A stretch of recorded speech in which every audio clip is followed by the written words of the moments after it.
My dad didn't wait for my name to finish echoing. He stormed onto the stage, seized my wrist, and slapped me so hard the microphone caught it like a gunshot. At my own graduation, in front of everyone. "You don't deserve that degree," he hissed while my mom screamed, "You're just a failure in a gown." The crowd froze. My cheek burned. But my mind didn't. For the first time in my life, everything felt painfully sharply clear. They thought that moment would break me. They had no idea I'd already planned something worse, something they never saw coming. I used to think graduating would feel like stepping into sunlight after years of living in someone else's shadow. That morning, before everything shattered, I stood in my small apartment adjusting the crimson robe I'd borrowed from the university. The fabric felt heavier than it should have, like it carried every shift I'd worked, every late-night lab assignment I completed alone. Every time I'd forced myself to believe that hard work could make up for the love I never received. My name is Lisa Monroe, and for as long as I can remember, I've been the afterthought in my own family. Mom liked to say Evan was born special, the kind of child who deserved every opportunity, every praise, every sacrifice. And I was, well, something else.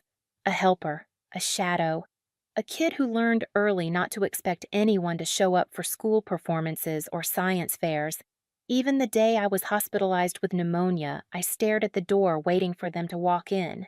They never did, so I learned to walk myself home, to study without being asked how my day was, to clap for myself when no one else would. I don't think my family ever noticed how quietly I disappeared into the background. They were too busy cheering for Evan. He got a car at 16. He got a fully funded out-of-state education, even when his grades were barely holding together.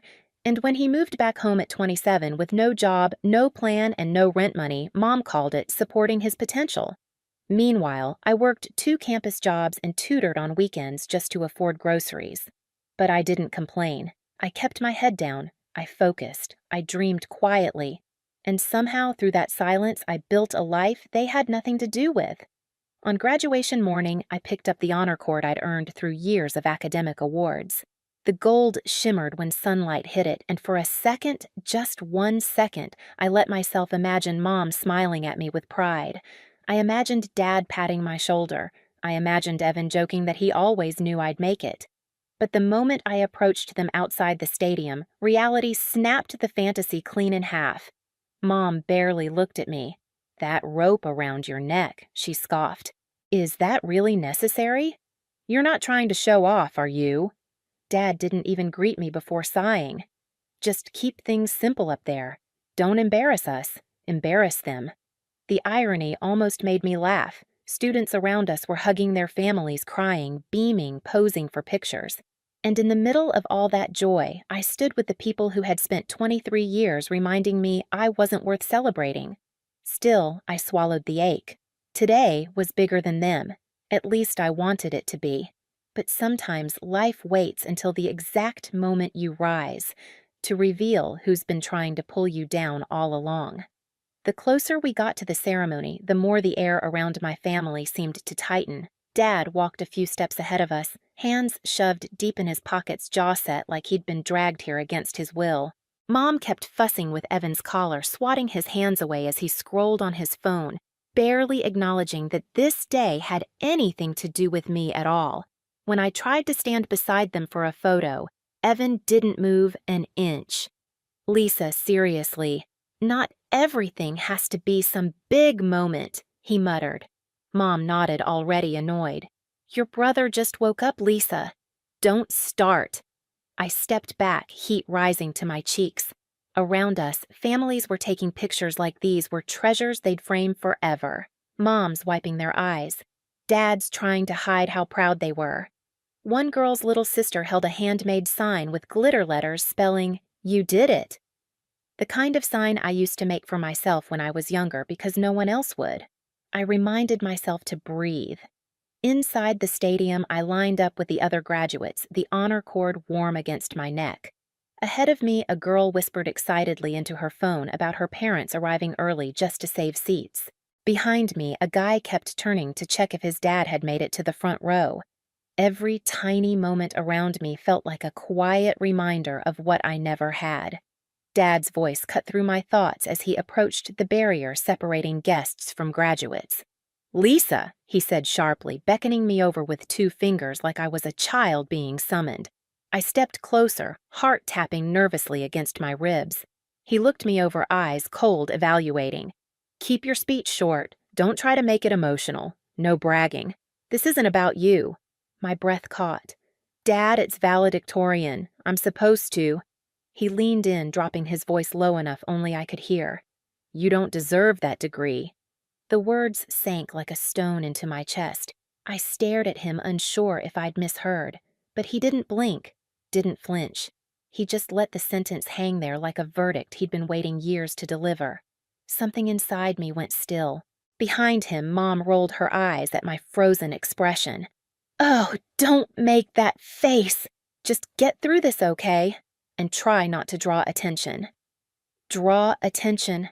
At my own graduation, as the valedictorian, I stepped back into the line, gripping the edges of my gown to steady myself. The stadium lights brightened, casting long shadows across the rows of chairs. The music swelled. Names began to echo through the loudspeakers as graduates stepped forward one by one. My palms were damp, my throat tight. But beneath the nervousness, something new flickered, sharp, metallic, undeniable. Not anger, not yet. Awareness. I'd spent my whole life excusing their cruelty, translating it into stress, disappointment, misunderstanding. But in that moment, hearing my own father tell me I didn't deserve the thing I fought hardest for, I saw it clearly. They weren't afraid I'd embarrass them. They were afraid I'd outgrow them. When my name was finally called, the stadium erupted in a wave of applause that didn't feel real. For a moment, I let myself believe the sound belonged to me, that I had earned every clap, every cheer, every hopeful face looking toward the stage. My heels clicked against the wooden steps as I climbed my speech, trembling slightly in my hand.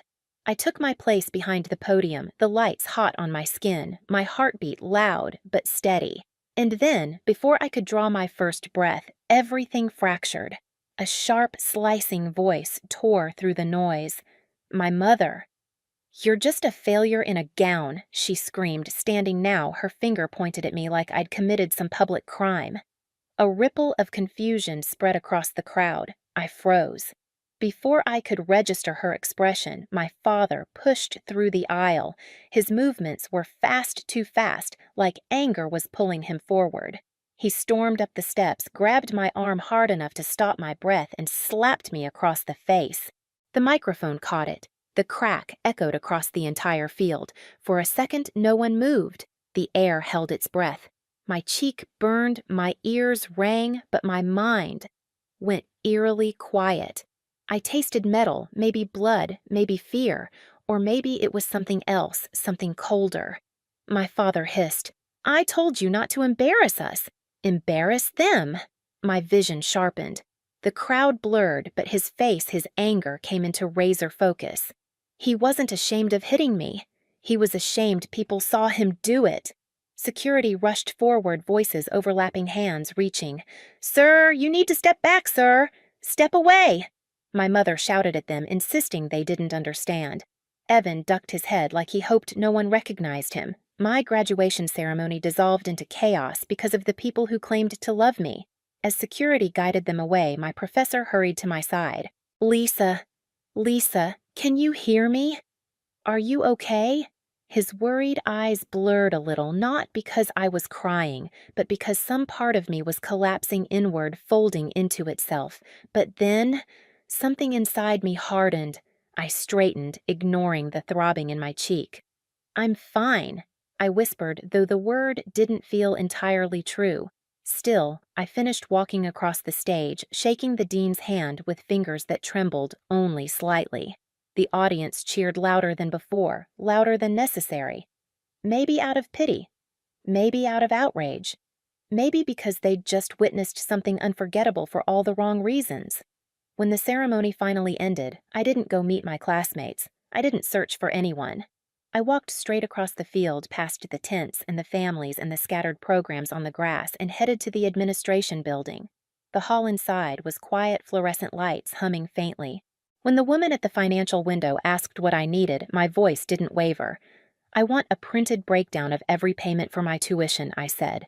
Every semester, every source. She hesitated, then nodded. Minutes later, I held the pages in my hands. Line after line confirmed what I already suspected. They had contributed nothing, not $1. And just like that, the collapse stopped feeling like an ending and started feeling like the beginning. I walked back to my apartment still in my gown, the honor cord brushing against my arm with every step, like a reminder of who I was and who they refused to see. When I closed the door behind me, the silence felt heavier than the applause had. I spread the financial printouts across my table: scholarship grants, research stipends, awards, summer program credits, tutoring income, even the bills I'd paid from working late in the university lab. The truth glared at me in black ink. Every achievement I had, I earned alone. And then something inside me clicked: clean, final, inevitable. I opened the bottom drawer of my desk and pulled out the envelope my parents had given me last year. Just sign these, Dad had said.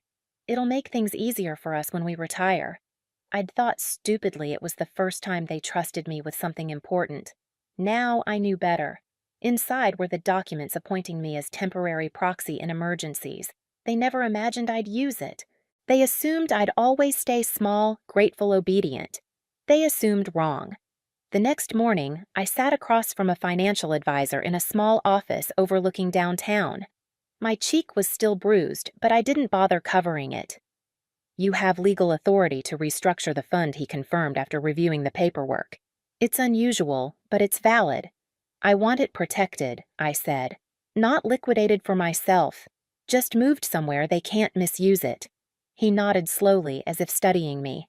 "Most people come in angry." "You don't look angry." I considered that. "I'm not. I'm done." By noon, the paperwork was filed. The fund was placed into a trust with protections they couldn't bypass. I wasn't taking a cent. I was simply closing the door they kept slamming in my face. Hours later, the video of my father slapping me hit the internet. Valedictorian struck by parent on stage.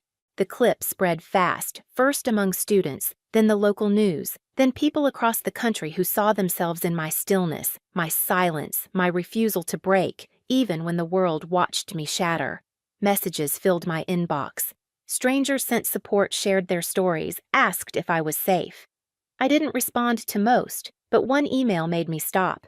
A tech investor from Seattle wrote, "Anyone who can hold composure under that kind of pressure has the resilience I want in my lab. Interested in joining my team." The offer was double what the university had given me. That night, I sat in my dark apartment, the only light coming from my laptop screen. My parents thought they'd humiliated me. Instead, they created the moment that changed everything. But I wasn't done. I returned to the university the next day. When the auditorium was empty, I walked back onto the stage. The podium still stood there, silent, waiting. It felt surreal being in the same place, but without the chaos, without their voices poisoning the air. I set up my phone hit record and faced the camera. My parents said I didn't deserve my degree. I began. "So let's talk about what I actually deserve." I laid out everything calm, factual, steady. The scholarships, the grants, the bills I'd paid alone, the proxy rights they signed, the trust now protecting their own retirement from their poor decisions. "I'm not destroying their future," I said softly. "I'm protecting mine." Then, as a symbol not of revenge, but of closure, I fed the old paperwork they gave me into a shredder. The sound was slow, deliberate, final. "They had no idea what I would do next," I said to the camera. "But I hope they learned something from what I did." I stopped recording. No dramatics, no yelling, just truth. The video hit 1 million views in 2 days. My parents didn't call at first. Then on day 3, Dad left a voicemail. "Lisa, send us the access code to the fund. We can't get in." No apology, no acknowledgement, no humanity. Mom texted hours later. "Stop being dramatic. Your father needs that password." I sent one photo back the shredder. The next week, I boarded a flight to Seattle to start my new job. I didn't tell them. I didn't owe them that. My new workplace was bright modern, full of people who cared more about ideas than appearances. For the first time, I felt like I belonged somewhere. It didn't take long for them to find me. One afternoon, after a long strategy meeting, I walked into the lobby and froze. My mother stood there twisting her handbag. My father hovered beside her, older, somehow deflated.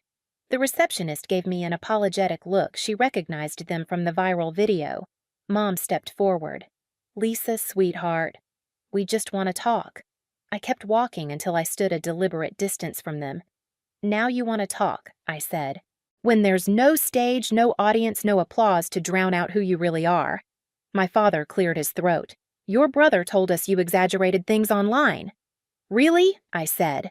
Because the slap wasn't edited, the scream wasn't edited, and neither were your words. They flinched but said nothing. I handed them an envelope. Inside were copies of everything: payment records, scholarship notices, grant approvals, their proxy signatures, and documentation showing the trust was legally protected. Mom's hands trembled. "Why are you doing this to us?" I looked at her evenly. "I'm not doing anything to you. I'm simply stopping what you did to me for years." Dad opened his mouth, but I cut him off. "You taught me something important, even if you didn't mean to. You taught me that some people only love the version of you they can control. And once you grow past that version, they try to crush you back into it." Silence stretched between us. "You can leave now," I said gently but firmly. "There's nothing left to discuss." They left without another word. Their footsteps faded down the marble hallway until they were gone completely. I exhaled slowly, realizing this was the moment I'd been walking toward my whole life, not revenge, not triumph, but freedom. 3 months later, at a research conference in Chicago, I presented early detection models I'd spent years working on. Afterward, a dean approached me. "I watched your story," she said, "but your work speaks louder. Have you ever considered leading your own program?" I felt that same clarity I'd felt on stage the day everything fell apart. Only this time, it didn't come from pain. It came from becoming who I was always meant to be. Chicago felt like a second beginning. The air was colder, cleaner, almost sharp against my lungs, like it was cutting away whatever still clung to me from the past. I settled into my new role, leading a small research team guiding students who reminded me of versions of myself that never had anyone to believe in them. For the first time, I woke up without bracing for someone's disappointment. Then, Evan reached out. A short message our parents had kicked him out, blamed him for everything, claimed he'd made them look bad. He said he had nowhere to go. He asked if he could stay with me. I didn't reply. Instead, I mailed him a photo from graduation the moment of the slap frozen midair. A reminder of how cycles break. I framed that photo on my new office shelf not as a wound, but as proof that rising isn't always loud. Sometimes it's a quiet decision to walk away and never look back. My parents still pretend none of it happened. Evan still waits for a reply. But I've learned that freedom isn't granted. It's claimed, one boundary at a time. If this story touched something in you, tell me where you're listening from. And if you've ever had to fight your way out of a story someone else wrote for you, hit subscribe. You're not alone.